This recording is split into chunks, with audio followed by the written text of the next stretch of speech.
ঘটনা সত্য, মেয়েটা এই যে সরাগাড়ি রিক্সার পিছনে উঠছে, ওইটা মসজিদের লোকে নামছে।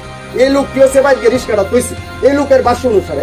তখন এই রিক্সাটা তৈছে পরে বুকে গুরু লইয়া এই যে আমরা সুরাত দাদুরা যে পুকুরের দক্ষিণ ভাত দিয়া গুরু গোসল দেবে। এই মেয়ে দক্ষিণ পেনকুলার পরে দেয়া যাইতেছে উনার বক্তব্য।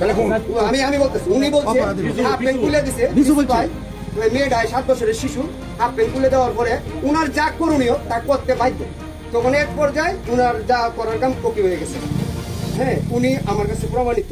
এখন আমরা সকলেই গ্রামবাসী, আমরা এটা কি বিচার এবং কি ফাইসালা আমরা কোথায় আছি? বিশু ভাই, আমি আমার উনারে বাঁচাইতে চাই। আমি যে কথাটা কইছি এটা রাইট। হাই বলে দেখো মানে এই লোক বিশু ভাই, উনার হয়তো সম্পর্কে মেয়েটা উনার আম টুকাইতে ছিল। হ্যাঁ, গেছে বুধবার, সম্ভবত 30 তারিখ।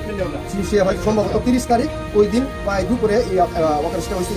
একাই দর্শন করছে, এখানে অন্য কেউ জড়িত নাই, একাই দর্শন। ঠিক আছে, হ্যাঁ নিজের সাক্ষী দিল না তুমি, মানে তুমি ঘটনা সত্য, মেয়েটা এই যে সরাগাড়ি রিক্সার পিছনে উঠছে, ওইটা মসজিদের লোকে নামছে। এই লোকটি হচ্ছে বাইকে রিক্সাটা তৈছে, এই লোকের ভাষ্য অনুসারে। তখন এই রিক্সাটা তৈছে পরে গুরু লইয়া এই যে আমরা সুরাত দাদুরা যে পুকুরের দক্ষিণ ভাত দিয়া গুরু গোসল দেবে। এই মেয়ে দক্ষিণ পারে গেছে, যাই আম টুকাইতেছে পরে এক পর্যায়ে এই মেয়ে 10টা টিয়া যাচ্ছে, 10টা টিয়া তোরে কেটে দিতে আমার নাই কেটে টিয়া না টাকা দিতে দেও, দিল না। পরে মেয়ে আমনের মধ্যে হাফ প্যান্ট তুলে দিচ্ছে, উনার ভাষ্য। Half pant